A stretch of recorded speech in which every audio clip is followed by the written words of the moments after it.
नवा संस्कृत मित्रों, आप सभी का हार्दिक स्वागत अभिनंदन करते हुए आर के संस्कृत प्लेटफॉर्म पर आज हम वाचन करेंगे महाकवि भर्तृहरि द्वारा विरचित नीति शतकम। और क्या हाल है? ठीक है? ठीक है ना? तो ठीक ही चाहिएगा। आज फिर से हम लोग बड़े आनंद के साथ अपने साहित्य का आनंद लेते हुए नीति शतकम में श्लोक नंबर 45 का वाचन करेंगे। शार्दूल विकृत छंद है। देखिए कवि जी अब इसमें क्या बतला रहे हैं, तो आइए शार्दूल विकृत छंद में वाचन करते हैं और आनंद के साथ पढ़ते हैं। आनंद से आनंद का ही मजा लेते हैं, क्योंकि हमारा यह काव्य है, संस्कृत आनंद का विषय है। तो आनंद लेते रहिए और आनंद के साथ अध्ययन में लगे रहिए। तो कह रहे हैं कि श्लोभ चेद गुणेन किम पिशुनकायदस्ति किं पातकै सत्यम चेत् तपसा च किं शुचि मनो यदस्ति तीर्थेन किं। तो कह रहे कि लोभ के बारे में बता रहे हैं कि लोभ चेद अगुणेन, अगर आपके पास लोभ है तो अवगुण का क्या आयोजन का कोनो कामे नहीं है। तो कह रहे कि लोभ चेद अगुणेन, अगर आपके अंदर लोभ है तो दुर्गुण का कोई आवश्यकता नहीं है। उसमें तो आप खुदे पूरा लिप्त हैं। किसमें? लोभ में, लालच में। अब दिन भर रात भर करब कुछ ना सोचब ढेर हुनकर धन हाय विपत। अब दूसरे अवगुण का मतलब ही नहीं है, आप दुर्गुण लिप्त खुदे हैं। तो यही कह रहे हैं कि अगर आपके अंदर लोभ है तो दुर्गुण की आवश्यकता की माने क्या जरूरत है? दूसरा का गुण जरूरते ना है। और कहने पिशुनता यदस्ति किम पातकै, तो पिशुनता विद्यार्थी में बहुत तेज होला, अक्सर करके मेहरारू महिला तक गजब चाप के बोले ली सर। तो पिशुनता मतलब होता है चुगलखोरी।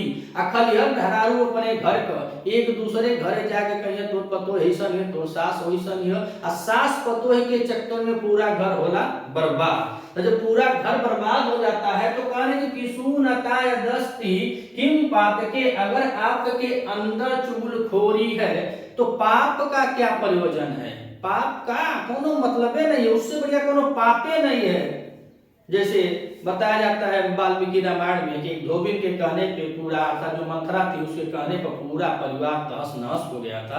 उसी तरह आज भी इस देहात में चलता है, क्या किया कि मेरा वो खलियर होती है, कुछ काम करती नहीं है। तो जब कॉल 9-10 बजे ले तो उसका बैठ के इनकर बात उनके घरे, उनकर बात उनके घरे। तो ऐसे लोगों की मानसिकता पर गुरु जी कह रहे हैं, कवि जी कह रहे हैं कि अगर आपके अंदर की सुनता है तो यह दस्ती किम पात के, ये भैया अगर चुगलखोरी है, चुगलखोरी अगर आपके अंदर एकदम निहित है तो उसमें पाप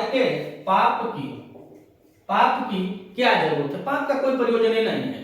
तो पहले बताए कि अगर आपके अंदर लोभ है तो दुर्गुण का कोनो मतलब ही नहीं, या तो दुर्गुण से भरे हुए हैं, दुर्गुण की क्या आवश्यकता है? और कहे पिशुनता या दस्ति किम पात के, अगर चुगलखोरी आपके अंदर है, चुगलखोरी आपके अंदर निहित है तो समझिए कि पाप का कोनो प्रयोजन नहीं है, पाप का कोनो जरूरत ही नहीं कि आप दूसरा पाप करें। आप तो ऑलरेडी कर ही रहे हैं। हाँ, एक खटिया का मर्द कर रहा है, 2 खटिया तो कर ही रही हैं, तो उसमें क्या करना है?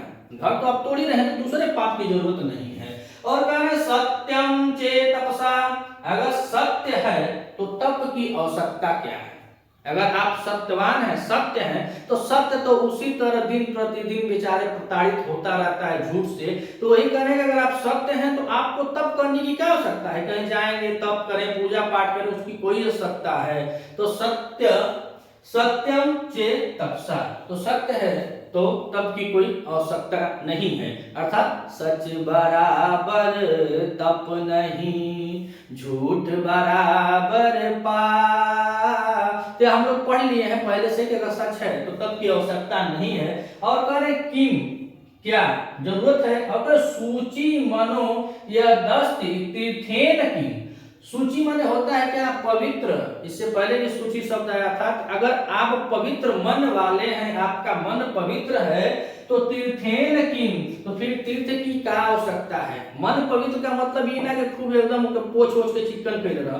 मन पवित्र का यह मतलब है कि आप किसी के प्रति दया भाव रखते हैं। कोई गरीब दुखहारी आ गई, आपका बोल वचन सही है, 2 रोटी दे दिला, खाना पानी दे दिला, है तो प्यासे को पानी पिलाया नहीं, बाद अमृत पिलाने से क्या फायदा। तो पहले प्यास से आया तो उसके दरवाजे पर पानी, अगर आपके दरवाजे पर तो पानी दे, खाना दे, प्यार से बोले तो ही कहे सूची मनो।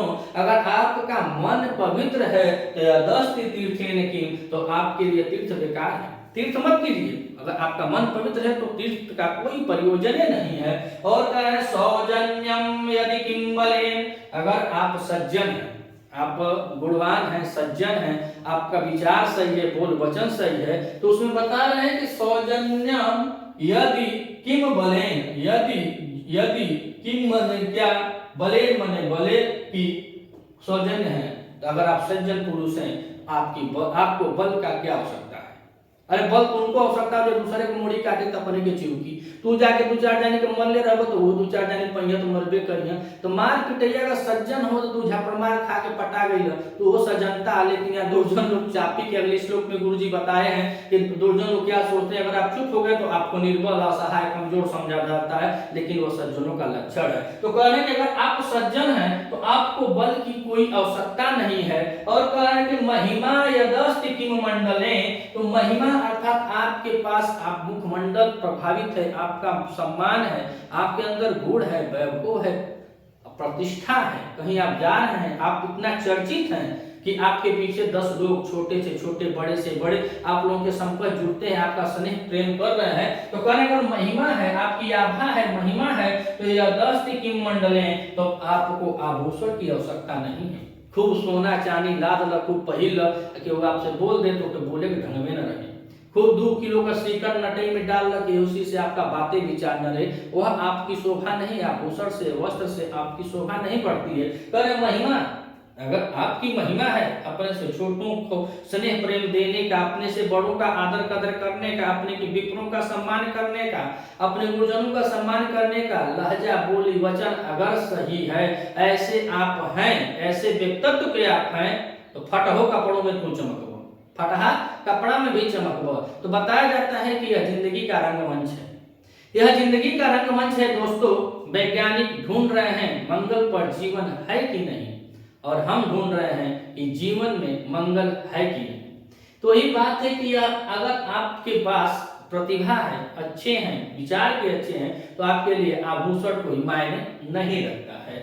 और कह रहे हैं कि सविद्या यदि किम धने, सविद्या अगर सुविधा है आपके पास तो धन की क्या आवश्यकता है। और सविद्या मैंने अगर विद्या भी देखा जाए तो विद्या, अगर यही विद्या की बात की जाए तो पढ़ने की पढ़ाने की बात नहीं है, अगर सविधा अर्थात सुविधा है तो धन की क्या आवश्यकता है। अगर इसको विद्या से जोड़ दिया जाए तो आपके पास हुनर है, ढंग है, गुण है, यह नहीं कि हम पढ़ रहे हैं, पढ़ा रहे हैं कि ये वो विद्या। अरे नाचने का भी बहुत बढ़िया अच्छा विद्या होता है। आप लोग देखेंगे अंबानी का जो शादी थी तो शायद 75 करोड़ की आई थी, वो भी एक विद्या है जो 75 करोड़ में आई रहती है भर में। यह तो पूरा जिंदगी भी तुझे 75 करोड़ आंख ही ना देखे के कमाल, तो बहुत बढ़िया चीज है। तो कह रहे तो विद्या है लेकिन धन है। अगर आपके पास विद्या है, अच्छी विद्या है, आप अच्छे बिल्डर हैं, अच्छे डांसर हैं, अच्छे गायक हैं, यह सब विद्याएं हैं आपकी तरह, अच्छे मास्टर हैं, आप पढ़ ले रहे हैं, पढ़ा रहे हैं, अच्छे ढंग के हैं, तो आपको धन का कोई मतलब है नहीं, तो धन आपके पास आएगा। और करेंगे अपयसो यदस्ति की मृत्यु ना, अगर पूरा जीवन अपयश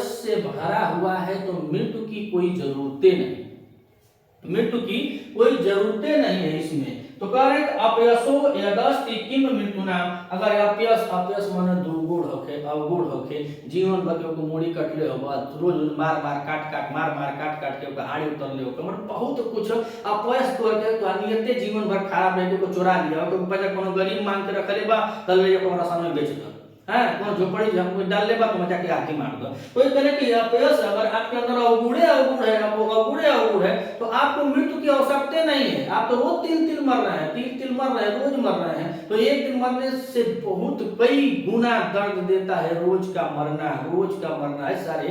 सारे होत के दुनिया लोग परिवार आके बोले थूके कुछ कहे तो उससे अच्छा एक दिन मर जा। लेकिन कवि जी बता रहे हैं कि अपयसो यदस्ति किम मृत्युना, अगर आपके पास अपयश है तो मृत्यु की कोई आपको जरूरतें नहीं है। और कह रहे हैं महिमा, और महिमा में देखा जाए तो महिमा में लगा है महत्व, महत और महत के साथ इमिनिच प्रत्यय लगा हुआ है, तो बना है महिमा। तो आइए एक बार और देखते हैं। लोभ चेदः गुणेन किमपि सुनता यदस्ति किम पातके, सत्यम चेद तपसा च किम शुचि मनो यदस्ति तीर्थेन किम, सौजन्यम यदि किम बलेन महिमा यदस्ति किम मंडने, सविद्या यदि किम धने अपयसो यदस्ति किम मृत्युना। तो कह रहे हैं कि अगर आपके पास लोभ है बाबू तो दुर्गुण का कोनो आवश्यकता नहीं है, चुगलखोरी है तो उससे बढ़िया पाप कभी आपको जरूरत नहीं है, पाप का कोनो प्रयोजन ही नहीं है। और कह रहे हैं सत्यम चेत तपसा, अगर आप सत्यवादी है, सत्य बोलते हैं, सत्य है, आराम से निष्ठा से रहते हैं तो आपको तप की भी जरूरत नहीं है। और सूची मनो यदस्ति तीर्थेन किम, अगर आपका मन पवित्र है तो आपको तीर्थ भी जाने का जरूरत नहीं है, ना जाए पड़ेगा महाकाल उज्जैन में, वहाँ जम्मू तभी जाके माता बंसड़ो के हैं, ज्वालामुखी बंसड़ो जी कहीं ना, अगर मन पवित्र है तो तीर्थ को आपके लिए कोई मतलब नहीं है। और कह रहे सौजन्य में दिन वाले, अगर आप सज्जन हैं, सज्जन व्यक्ति हैं, अच्छे हैं तो आपको बल की भी आवश्यकता नहीं होगी। और कह रहे हैं महिमा यदस्ति किम मंडले, अगर आप प्रभावित हैं यानी प्रतिभाशाली हैं, आपके अंदर गुण है, आपके अंदर वैभव है, आप सम्मान करते हैं छोटों को छोटों की तरह, बड़ों को बड़ों की तरह, तो आपको आभूषण की जरूरत नहीं है, वैसे ही अच्छा लगेंगे। और कह रहे स्विद्या यदि किम धनम, अगर सभी सुविधाएं हैं तो धन का कोई मतलब नहीं है। और अपयसो यदस्ति किम मृत्युना, अगर अपयश से जुड़ गल हो, जो जिंदगी अपयश में चल गई है तो मृत्यु का काम ना है। अगर आप चैनल पे नए हैं तो चैनल को सब्सक्राइब कीजिएगा और वीडियो को लाइक कीजिएगा। वीडियो अच्छी लगे तब लाइक कीजिएगा, अगर न लगे तो वो देख लीजिएगा, मत लाइक कीजिएगा। अब चैनल सब्सक्राइब कर लिया जाए, बस निवेदन ये, चैनल थोड़ा सब्सक्राइब होके कुछ हमको अगर आप करते रहेंगे तो मोटिवेशन आता है ना, कुछ आता नहीं है लाइक वैसे, और चाहे हमको पैसा भी नहीं मिलेगा, अपना चैनल देख ही रहे हैं तो या नहीं, बस थोड़ा सा मोटिवेशन मिलता है कि हमको और कुछ अच्छा एफर्ट के साथ, और अच्छा एफर्ट के साथ हमको नित्य तैयारी करने के लिए आप हमको उत्साहित करते हैं। चैनल पर नए हैं तो चैनल को सब्सक्राइब कीजिएगा। मिलते हैं वीडियो में, तब तक के लिए नवा संस्कृत।